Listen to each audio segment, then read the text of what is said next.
Hebreus capítulo 4. Vamos ler aqui a partir do versículo 12 até ao versículo 16. Que diz assim: porque a palavra de Deus é viva e eficaz, e mais cortante do que qualquer espada de dois gumes, e penetra até ao ponto de dividir alma e espírito, juntas e medulas, e é apta para discernir os pensamentos e propósitos do coração. E não há criatura que não seja manifestada na sua presença. Pelo contrário, todas as coisas estão descobertas e patentes aos olhos daquele a quem temos de prestar contas. Tendo, pois, a Jesus, o Filho de Deus, como grande sumo sacerdote que penetrou os céus, conservemos firmes a nossa confissão. Porque não temos sumo sacerdote que não possa compadecer-se das nossas fraquezas. Antes, foi ele tentado em todas as coisas à nossa semelhança, mas sem pecado. Acheguemo-nos, portanto, confiadamente junto ao seu trono, ao trono da graça, a fim de recebermos misericórdia e acharmos graça para socorro em ocasião oportuna. Amados, é sempre bom que quando nós lemos a Bíblia, nós, embora não possamos ler sempre uma grande porção, talvez 1, 2 ou 3 capítulos, mas o ideal é que ao lermos uma pequena porção, nós o consideremos à luz do contexto. Eu já disse aqui algumas vezes, eu quero repetir, em razão da seriedade do fato de que a Escritura, ela não era originalmente assim dividida em capítulos e versículos. Nem o Antigo Testamento, tampouco o Novo Testamento.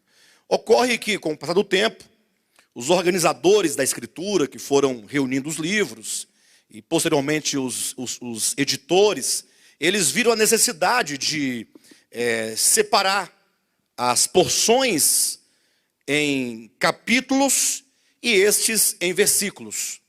Aí hoje a gente fala o capítulo tal, do livro tal, versículo tal. E até um mesmo versículo pode ser dividido em parte A, parte B, parte C. Vocês vão observar que às vezes no versículo aparecem essas divisões dos versículos.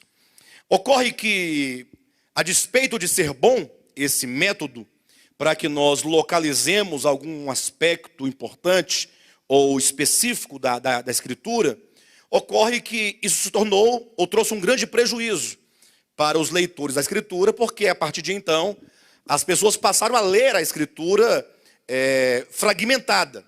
Ou seja, não, eu falo isso porque no capítulo tal, do livro tal, do versículo tal, diz isso.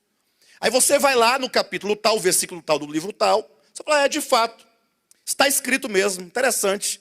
Aí você dá toda a credibilidade para aquele falar, porque aquela pessoa supostamente provou que aquilo que ela disse está na Escritura. E isso é um grande erro. Haja vista que a Escritura, no caso, vamos colocar Hebreus, aqui, na qualidade de uma carta de exortação, ela é um todo, ela começa, tem um começo, tem um meio e tem um fim. Existe um pensamento que vai se desenvolvendo, se desdobrando e se explicando, de modo que nós precisamos tomar do início e começar a compreender do princípio o pensamento e como que o apóstolo foi desenvolvendo aquelas ideias. Para que você entenda exatamente por que ele disse aquelas palavras.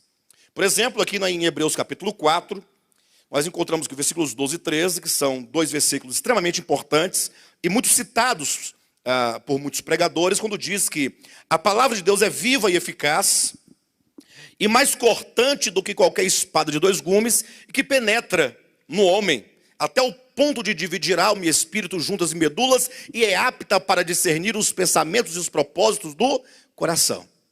E aí nós achamos que simplesmente esse texto está falando tão somente da eficácia da palavra de Deus, que é capaz de sondar o coração humano.